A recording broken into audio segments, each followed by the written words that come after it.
Today I have the great pleasure of interviewing Mike Twigg. Mike is a regional manager with First National Mortgage Company in the Washington metropolitan area.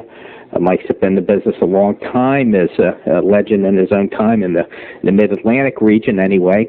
And Mike, before we actually get into the heart of the interview, professional side of it, everyone usually has as I like to say, a primal caring about where people came from and how they got in the business and how they get started. So why don't we start there and just tell us a little bit about yourself and how you came to even get into business. Well, let's see, John, I'm 47 years of age. I actually got into business in late 1974, right out of college. I was born and raised here in the Washington, D.C. area. You went to St. John's? No, I didn't. I went to public high school. Oh, okay. But knew lots of your compatriots from St. John's, growing up in my neighborhood, etc. But I graduated from college. My original intent or thoughts were to go into the Episcopal Seminary. Got waylaid. I should say. Waylaid into mortgage banking. More than any reason, just because I wanted some job experience. I really had no knowledge of mortgage banking at the time. As a matter of fact, I looked at it. I majored in history in college, and I thought this would be a great opportunity to maybe further self-discipline myself, kind of force me into an area that I would need to concentrate on and work hard in and to see what happened. So I actually had a college fraternity brother who was in the business. We were sharing an apartment together at the time. Every time he'd go get a haircut, he'd come home with a new suit. That sounded cool to me. So I started talking to him, and next thing I know, I was in the mortgage banking business. Who did you start with? I started out with Colonial Mortgage Service Company, Associates Incorporated, actually was the name. We were a subsidiary of the old Colonial Mortgage Service Company, which was a subsidiary of the Philadelphia National Bank. Oh, okay. Later to become GMAC. So at the time, it was the second largest servicer in mortgage banking in the country. Colonial Mortgage was. Yeah, Colonial was also at that time, if I remember, had a reputation as being really the top shop in the area and all the major hitters. There wasn't Mark Stamm there, and that's right. Some of the other, really legendary guys. That was the place to be. Alan Bernstein, Mark Stamm. It was definitely the Cadillac of the industry. Absolutely. So I felt very lucky and blessed to be working for a gentleman like Bill Blomquist, who owned the company, and start out, with the best. And of course, when you start out with the best, it's a little hard at that point to make changes. You're reluctant to ever make changes. How do you go from the best to anybody else?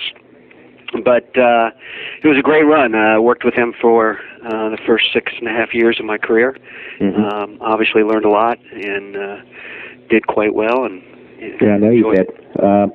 Most of the top people in this business, especially at the regional level, they all had very successful runs as production people.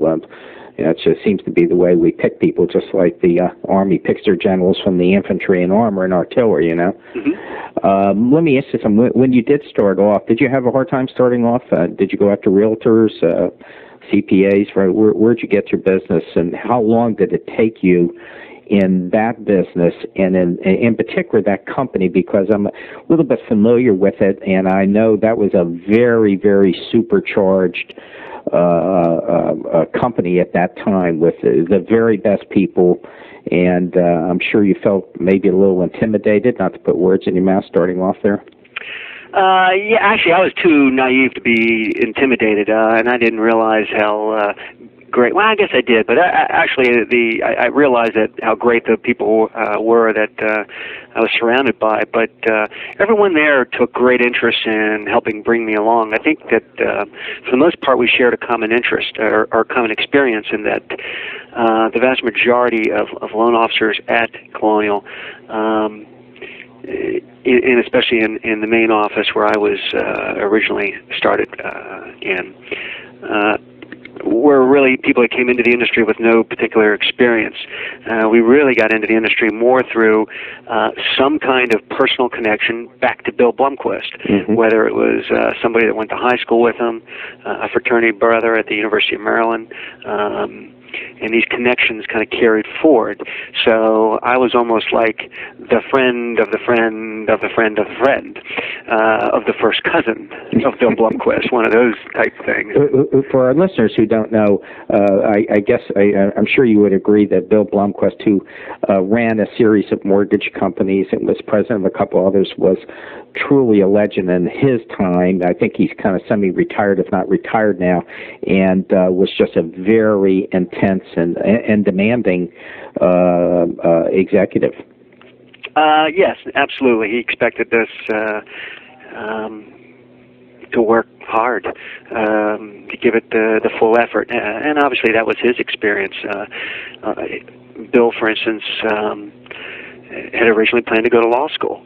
Came out of college, didn't have any money, planned to go to law school, was married with a child on the way, and someone got him in the mortgage banking business to make a little money, to tide him over, and then he could pursue his plans. Of course, he went at it with a vengeance and became one of the first very, very successful commission loan officers in the Washington, D.C. area. And then, of course, built his organization around his personality. So at the same time that Bill was very intense on the work side, he was equally as intense on the social side. So there was this... it's hard to describe, but this bond that brought us all together, whether it's common experience or whatever. But to be very candid, we also had a hell of a great time. I mean, we would stay often late at night into the office, obviously discussing business but also partying, betting each other whether we could come from a standing position and jump on top of a three-door file cabinet, those kinds of things. A lot of athletic contests, a lot of competition amongst each other that went beyond the business side. It went all areas. So would you say a healthy competition? Oh yeah, and we're all good friends at the same time. The reason I think this is interesting, I think this is an interesting story for people that are senior executives, executive VPs, and CEOs and presidents who run companies to create this sort of corporate atmosphere. I think it's I think it's a real good tip for people. I have a lot of theories on business management, etc., and they all kind of come down to human relationships more than anything else, and it's the same thing you asked about how I started out. I think we got a little waylaid from the original question, but what was my method of going out in the first place? Well, I went out in the traditional method and tried to develop relationships with real estate salespeople. Once again, I like to work smart. I like to use what I call centers of influence. To me, the real estate agents obviously were the most likely place to get a continuing supply of clients wanting to buy homes. And it's interesting, when I came into business in 1974, we talked so much then about how the industry was going to change and going to change rapidly. And yet, here we are in the year 2000, and 26 years later, technology has changed the methods of doing our business. Yet today, I would say that 90% of FNMC's business is coming from personal and trusting relationships that our loan officers have developed with the real estate community. So, in and of that itself, it has not changed, and I think the same thing goes to the way you operate your business. I think far too often, I see it all the time, where managers will hire virtually anybody. And whether they're inexperienced, their attitude is, well, we'll bring this person in, they got some sales experience, we'll give them a draw for a couple months. If they don't make it, we let them go. Or someone who the so-called experienced people come in and have their own agendas or whatever, and tend to maybe not coalesce into a group.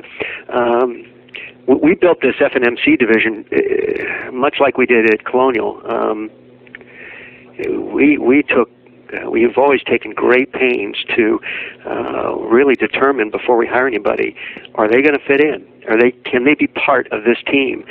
Because it truly is a team. The more successful everybody here is, the greater our reputation as a company, which means the easier it is for the people here to be successful. Part of the reason Colonial Mortgage was so successful is not only did it have great people, but its reputation preceded itself. If you went to work for Colonial Mortgage, you were instantly recognized as someone of superior quality. Yeah, that's true. I can verify that. And of course, then you had a reputation to live up to. So there was a lot of pressure on yourself to, if you're going to work at Colonial, then act like a Colonial person, kind of like the Celtics, Mm-hmm. There's a lot of analogies to sports teams. We see sports teams often laden with the best talent, but don't win. And because winning has a lot to do with chemistry and care and concern of each other, for each other. And I don't think anything is different in the business world. Well, I think I know you do over $500 million a year in business, and in the offices that you run, is this the kind of chemistry you try to instill into your people? Absolutely. As a matter of fact, how do you do that? Pardon? How do you do that? Very selective in the process of who we hire. One of the unique things at this time is the FNMC group, which is in the Washington, D.C., Baltimore market, which is comprised of approximately 65 loan officers, including the managers as well as the loan officers. We've never hired anybody with mortgage banking experience. Everybody came in, shared the common experience once again of being trained, and as a result, each person here is very active. It's part of what is expected of you when you work here, that it is just as much your responsibility as well as the managers to pass on to the next person your knowledge, your work ethic, your experiences, etc. So we've tried to hire people that we felt always would work and mix into the group. We have a unique process that we still use today when we're hiring. By the way, I do want to caution you, which I do everybody, somewhere in the tape, yours is getting early, is that I do not want to get into anything that's proprietary to your company. Sure. What you're talking about obviously is not, but I just want to mention that. Yeah, it's a good reminder. I can see me blabbing on. Yeah, corporate secrets. And what's your net profit?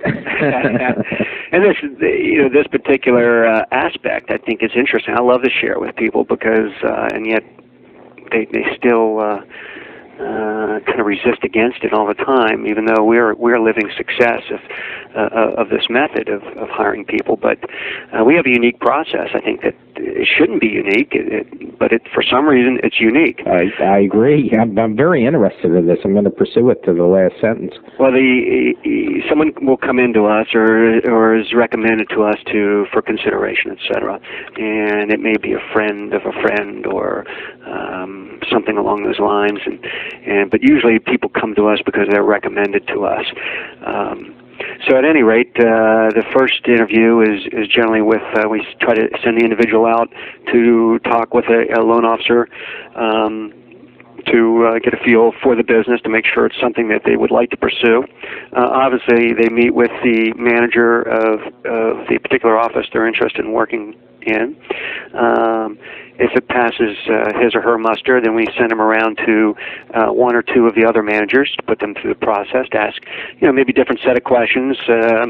Each kind of provides a role for either giving knowledge or cautioning the individual, and make sure that that this is something they really want, and they fully understand the amount of work that's necessary to be successful in this career, really as well as any career. Then they will meet with me. And I'm probably the last of the actual interviews and interview process. I don't make any decisions for any of the managers as to who they hire or don't hire, and will give them my opinions, but they're free to make their own decisions, and I support them try to support them all the time in their decisions of who they hire. But ultimately, after they meet with me, we send them out for a final kind of lunch where they go out with a group of the loan officers from the particular office that they would be hired for. We try to give them a smattering of some people that are fairly new, some people that have been at it for maybe about a year that are starting to taste a little success, and then some experienced people who are successful or deemed successful, so that they can get a good flavor as to, you know, when you start out with the kind of frustrations you have, you know, after a year now, how do you feel about the results and where you're going? And someone who's successful, did you have the same experiences, et cetera?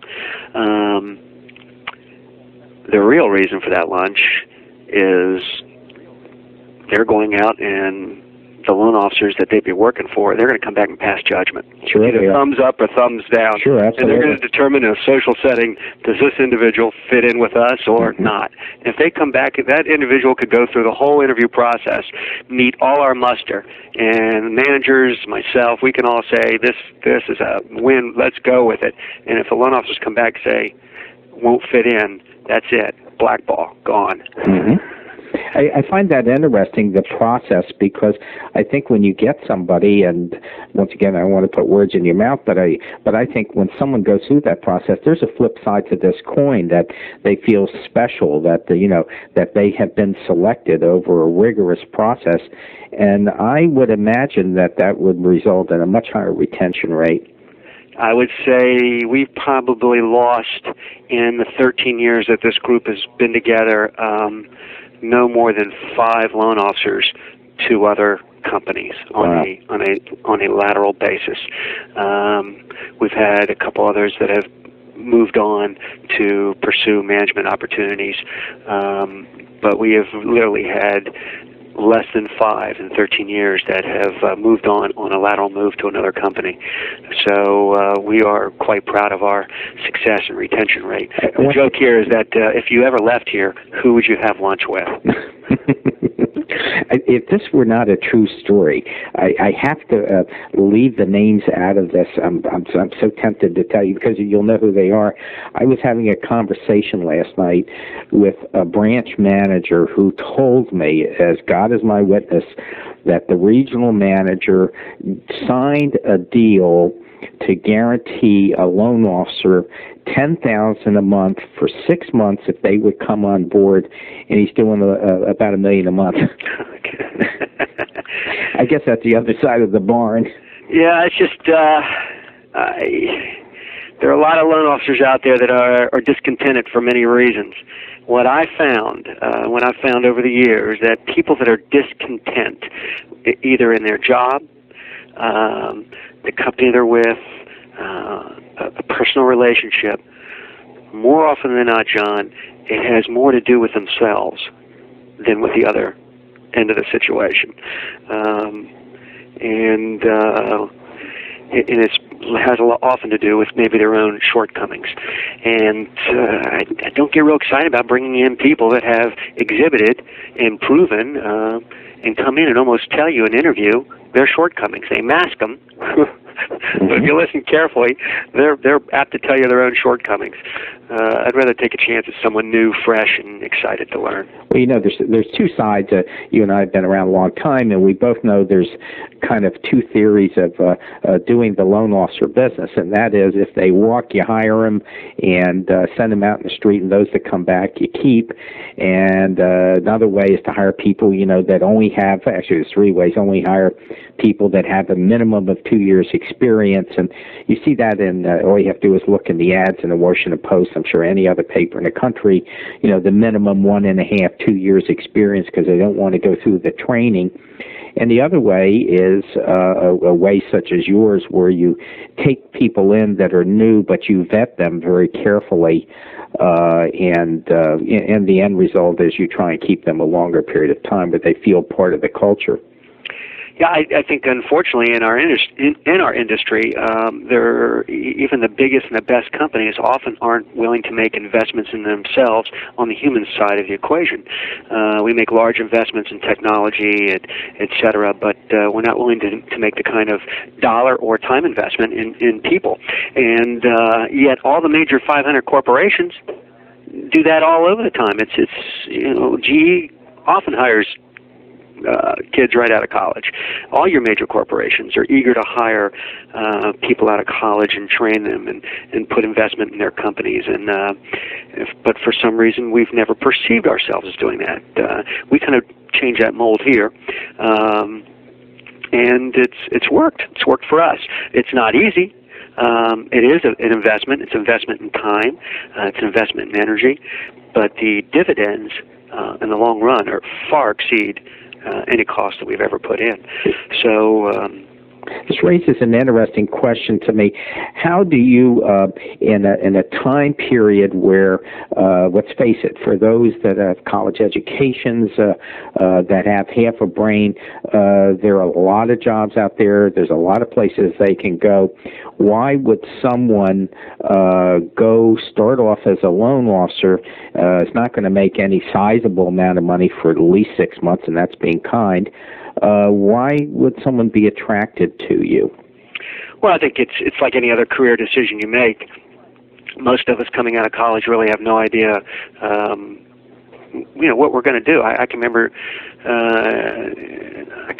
barely remember 26 years ago sitting around my college fraternity house and everybody looking at each other. We just all assumed, well, I guess we'll become sales reps for companies.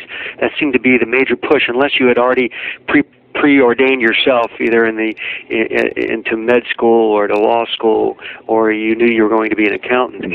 That probably comprised 25-30% of the fellows in my class. The rest of us were just in college, pursue the degree, and see what happens next.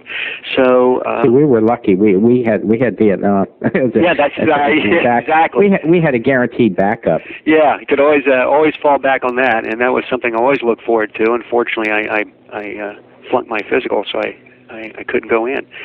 I say that with tongue in cheek, obviously. However,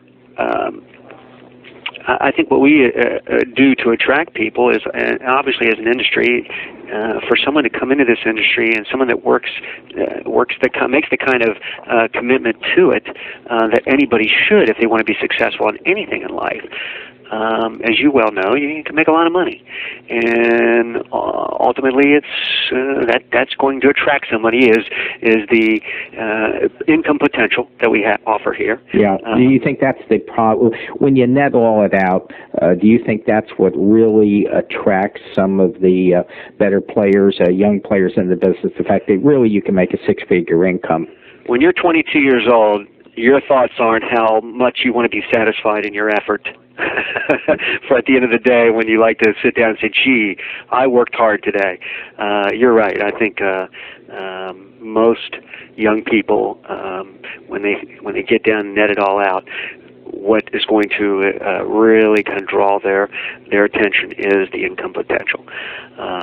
It is our job here to stress how the ethic, the work ethic you must portray here to get to that level. One of the great things about this job is that it doesn't come easy. You've got to go out and earn it and work hard and outwork the person that's successful ahead of you from another company. You've got to go out there and outwork those people. And that's not easy because they got to where they are by hard work and then maintain where they are by hard work. So I've also found through the years, John, that this is, for the most part, the people that have been very successful with us, it's just inherent in their nature. Call it genetics, call it the way they were raised by their parents, all those factors, environmental and factors and personality factors and things that go into making a person.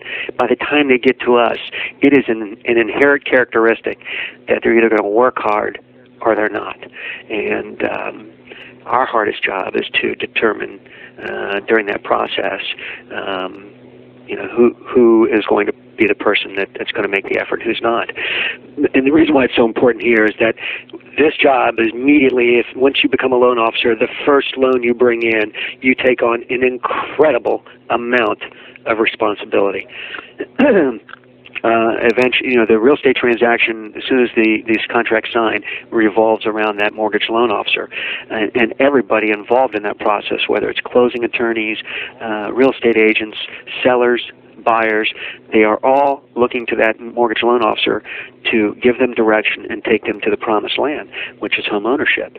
And if that 22 or 24 or 30-year-old that we've hired, if they don't have the maturity and the chutzpah, so to say, to step up to the plate and take that responsibility seriously, they're going to hurt us and themselves. So we were looking for people who exhibited taking on responsibility at early ages. To give you an idea, one of our most successful loan officers here is a 29-year-old young fellow. Came to us out of college, but before he came here, for instance, in college, he ran a restaurant on campus, almost as a full-time. He actually was the manager of the restaurant, a successful restaurant, was president of his college fraternity, and graduated with a double major. All this, juggling all these balls and doing it on time over a 4-year period, not to mention prior to his college days of achieving top things such as Eagle Scout, etc. When he was in Scouts, and I was never an Eagle Scout, but those people are gold. They have a work ethic. They have a history before they even get there, and the bonding. I just know this from articles I read from Eagle Scouts. They keep that bond that goes on for life. In business, I when I was in the 6th grade, I joined the I don't know if it was the Cub Scouts or Boy Scouts, and tied up everybody in chairs and was asked not to come back after one meeting. So I never had that opportunity. Well, you're right. This particular individual, he spoke at a real estate seminar that I put on for our local Rotary Club here in College Park the other night, and he gets up there and does his thing and talks about the mortgage market today and how it relates to the real estate industry today and the market, what's going on the present time, and opens himself up for questions. And the exciting thing for him is there's the mayor of College Park who knew him when he was president of his fraternity. There's his Eagle Scout leader who's in the Rotary Club, and he knows all these important business people within his community because of the way he conducted himself as a young man, and those relationships continue on, and these people all sit there, and his principal from junior high schools in the audience and remembers him greatly and fondly. Most junior high school principals don't remember kids 20 years after graduation. They just all run together. But here's a fellow that he remembered very fondly and told stories about. So it's those kinds of individuals we look to hire. It's not always easy, but and of course, ultimately, on top of all that, those accomplishments, you're going to have a pretty good personality because it's about human relations. It's that real estate agent not only has to trust you, they have to know that you're knowledgeable. They have to trust you. They're entrusting their clients, the people that have just bought a home, which is the biggest investment in their life. They've turned them over to you now. It's your job to solidify that sale that they've made, because it does need solidifying. So they have confidence that you can help do that. But ultimately, they gotta like you. So you gotta have that likable personality, and that goes along with it. And part of that trust and confidence they have in you is because of that personality. So it's a unique combination of intelligence, work ethic, personality, and responsibility and maturity that makes this position. It's not a normal job. It's not a normal coming out of college job. The types of qualities it really takes to be successful are really the types of things you look for in more mature workers. And not that we don't hire more mature workers. We don't always hire kids out of college. We probably do a 50-50. But I find that interesting. Yeah, we're looking for people sometimes that are in between successes, so to say. My first group of loan officers I hired, one was an aerospace engineer. One was a certified public accountant and the comptroller for a retail operation. Two of them were right out of college. I had another one who was a civil engineer for a building and construction company. So you see, we brought in people from other walks of life that have been successful, but quite candidly were drawn to us because of the income potential. Well, what do you think of branch managers out there? And there's a lot of them that are going to be listening to you and what you have to say. What do you think of branch managers that are putting ads in the paper all the time and just looking to bring bodies in and put these draws on, go through a lot of people? I mean, what advice do you? I mean, some of the advice obviously has been contained in what you said, but what specifically would you say to those people? And because there are a lot of them out there that, at this point in time, they really are fluxed on how to go about hiring good people. They really are. Sure. I think you know that. I mean, just from the business. Well, I'd take a step ahead of that and say, first off, as an industry, I think we also have we have not perfected our way of choosing branch managers. Rather than looking for people who can lead, train, and really manage people and take them down paths of greatness, we tend to reward high-producing people with management positions, and often coax people to come to our companies, high-producing people that they can be manager of the office. The flips, I mean, which is great, you got a good producing person there, but unfortunately that person is probably, generally speaking, more focused on producing great numbers of loans and not really building something of quality. Part of that is maybe the way we compensate our managers as well. We here try to compensate our managers really based on the profitability of the branch. So there's great incentive to build something of value here. I would say this, that to any manager, and I try to urge anybody who really wants to manage and grow an office, you got to look at yourself. If you have been successful and you know the types of people you want to surround yourself with, you've got to build around yourself. You've got to build around your personality as well as the types of qualities that you bring to the table. If you're going to bring in people that are very different than you, you're naturally not going to be as interested in those people. You're not going to give of yourself to those people in the same manner. And so you really have to look at yourself and say, and know yourself, and then build around that. If you're not, and then you got to look at the people you're bringing in, and you've got to continue to try to make it as homogeneous as possible. Don't mean in terms of color of skin or backgrounds from home or anything of that nature, but from a personality standpoint, you really need to try to you got to bring in people that are going to relate to each other, that are going to have that common goal of success, and that they're willing to help each other do that. So it's not easy. But every time we go out and just hire anybody off the street or somebody because they perceive to be a successful person, or maybe someone who will be successful, you still need to bring them in and mold them to your image, and whether not just personal image, but to the office image, to say.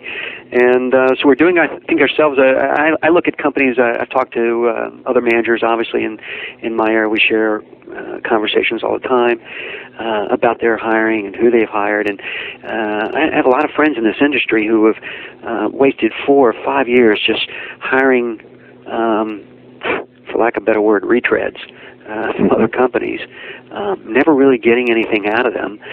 Their volumes have never increased. Their branches remain the same because their companies don't want them to hire inexperienced people.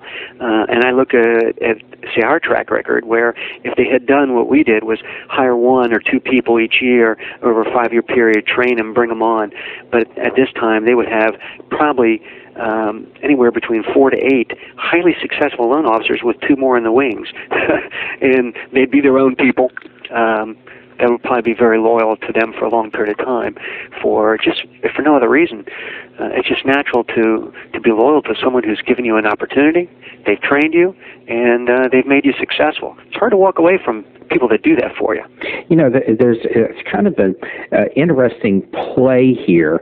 There's a lot of regionals right now shaking their heads, and the CEOs of companies, because I think there is a lot of what you say out there that when you are considering a branch manager, you're interviewing, first off, you're only interviewing people that, you know, have good production numbers. Well, part of that makes sense because in this business with margins being so thin today, you need to have a good producing manager. It's hard to have somebody who just manages.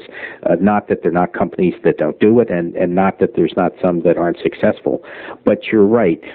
Sometimes we, instead of looking at that individual and delving into their personal characteristics and leadership habits, you get focused on the guy who says he can bring $3 million a month in versus the guy who can only bring $1.5 million, yet he has much better management potential. Yeah, as a matter of fact, we've been lucky here too. Every one of our managers, I really believe in growing from within.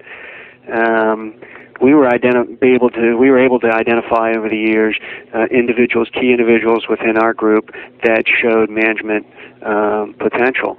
One of the big characteristics I look for in manager is someone who's a very giving person. You can't be selfish.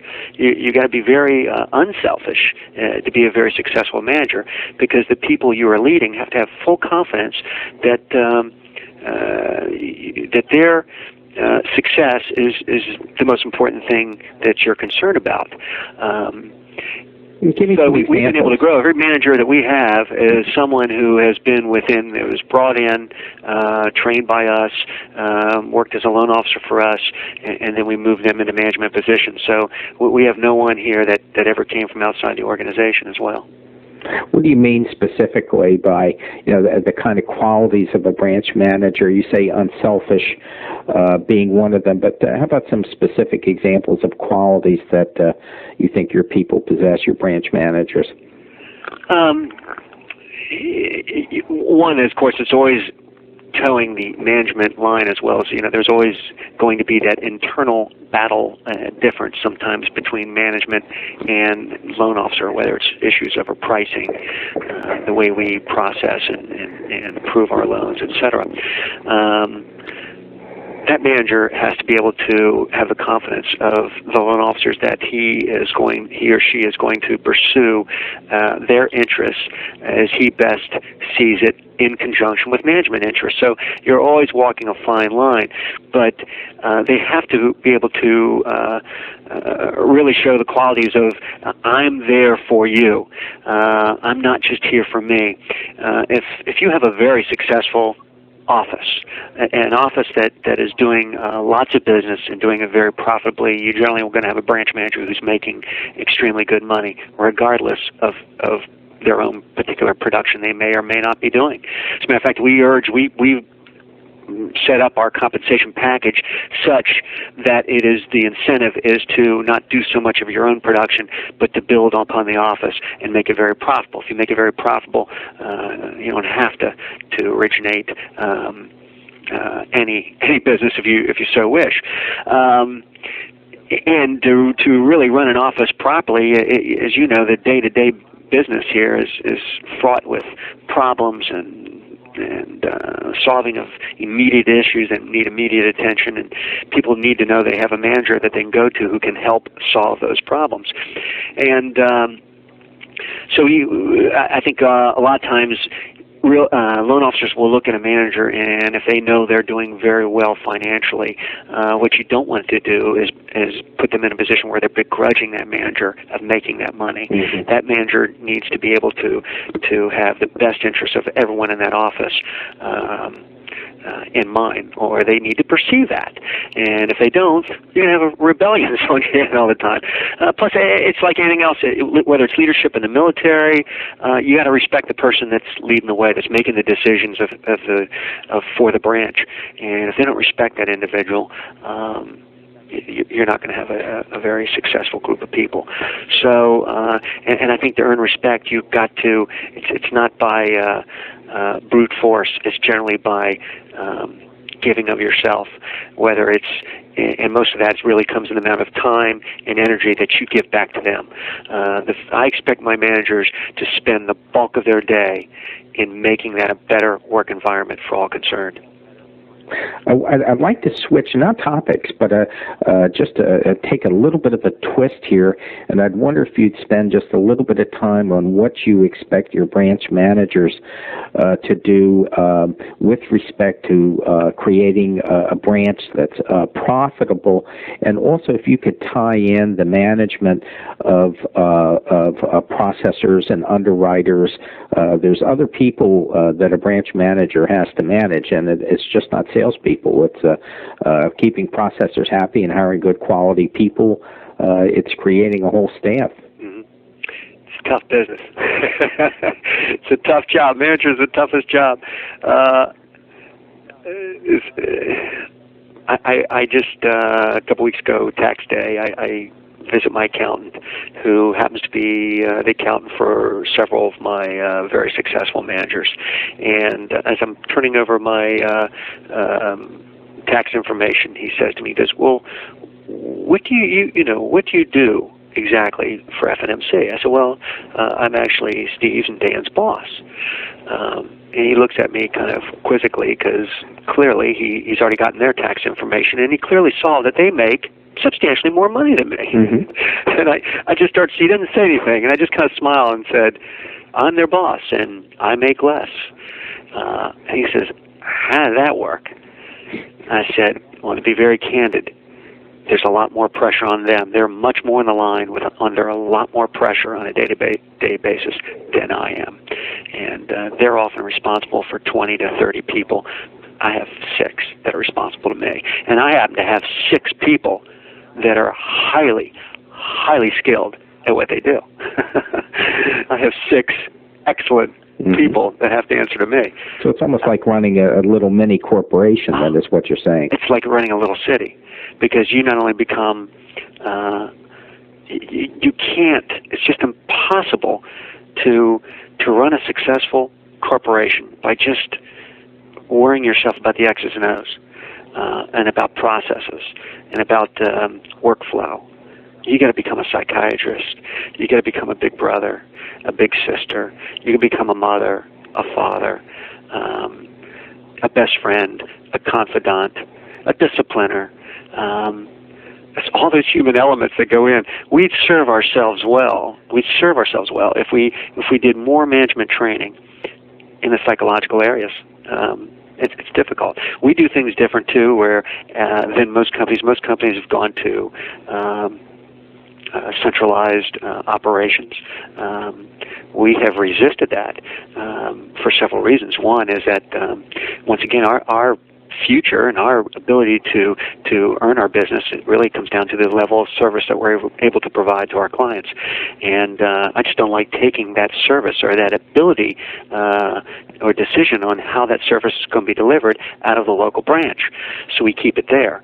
And kind of a take on Tip O'Neill's comment that all politics is local. It is. It is.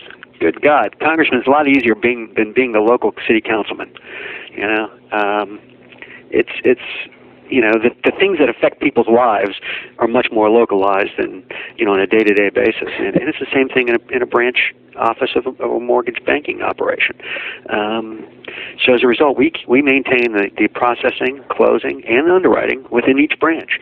So you're right, the manager is dealing day-to-day, and we also have another theory. I don't have head processors, head closers. We hire people, and often we often hire. We haven't been able to have the luxury of hiring all our support staff as new people, but the majority of them were new people within the industry as well that we trained. That's interesting. But we hire competent, hardworking, bright, intelligent people, so that when they learn their jobs, they know their jobs. And we also try to hire people that don't have to be told what to do on a daily basis. They know their goals. They know what they need to get accomplished. So we try to refrain from having lots of levels of mid-level management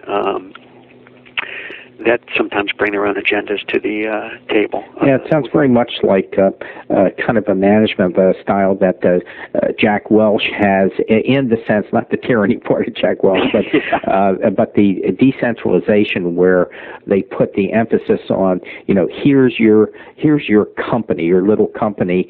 Now you get out there and run it, and we're going to hold you to the highest standards. That's exactly the way we look at our managers. This is your business. This operation is your business. Now run it, and we support you. We will also, oversee you, but we're there to help you run your business and help you make good decisions. But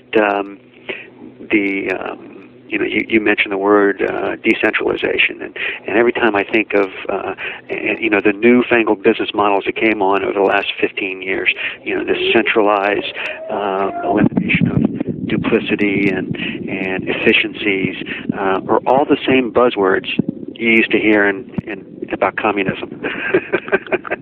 And I think decentralizations we've seen in our business models in the United States are probably starting to go the way of communism. They just don't work.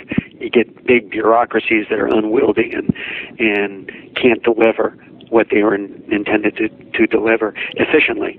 And it's interesting. We are a subsidiary of National City Mortgage, which is now the seventh largest retailer in the country, and virtually the rest of the company, other than our division, is under centralized operations, and they've run the business models using the charges, et cetera, under centralized operations on us, and we're not as profitable.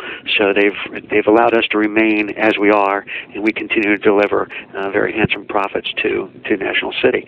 And my guess is that we are starting to see on a national level with a lot of corporations. Ford Motor just made a decision to decentralize, that they found they missed markets because they became so insulated within Dearborn, Michigan, that they were missing what the market was calling for. And we still have this conception sometimes in this country that it's the businesses that make the market, and it's not. It's the consumer, and you got to be listening, and you got to be reactive to it. Believe it or not, I'm taking my hand off the telephone.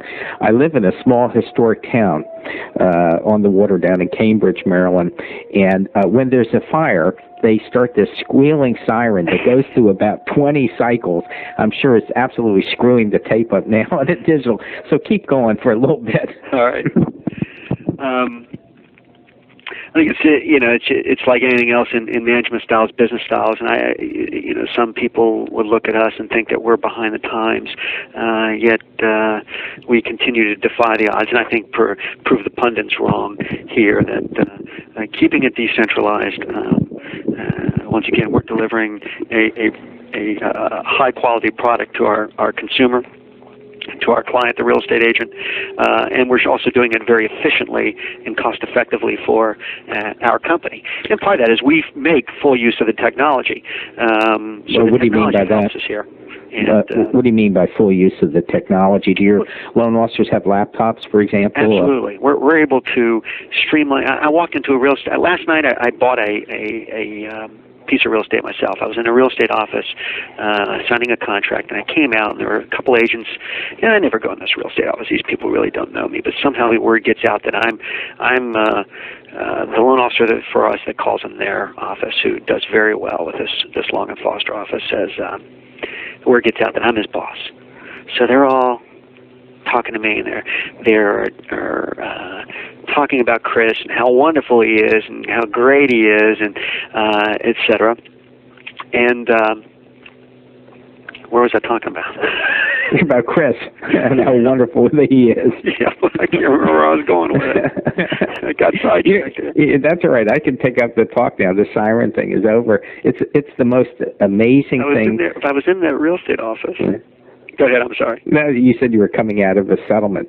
But actually, I want to interrupt you to tell you about my story because this is the crazy. This has nothing to do with the business. But I used to live in Great Falls, which, is a pretty upscale area, and moved down to this historic town. My wife wanted to do this for years, and so we did this. And we're not in our home more than a month. And one night around 3 in the morning, this thing goes off. Sorry. It goes through 16 cycles, and then I guess if it's a bigger fire, then they do another 16 cycles. And this thing's about 4 blocks away in the heart of town. Oh, yeah. And you just sit up there and you just wonder what the hell is going on. And the town is so backward. I mean, it's a historic town, but sure. That's how they call these. That's how they wake up those volunteers and get them out there. Absolutely, they're getting them off the crab boats or oyster boats or whatever. And it's just, it's the most profoundly irritating thing. And when you talk to them, it's just like, well, that's the way we've done it. And that's the way we're going to do it. And they don't understand what Nextel phones are, and beepers it's not in their lexicon.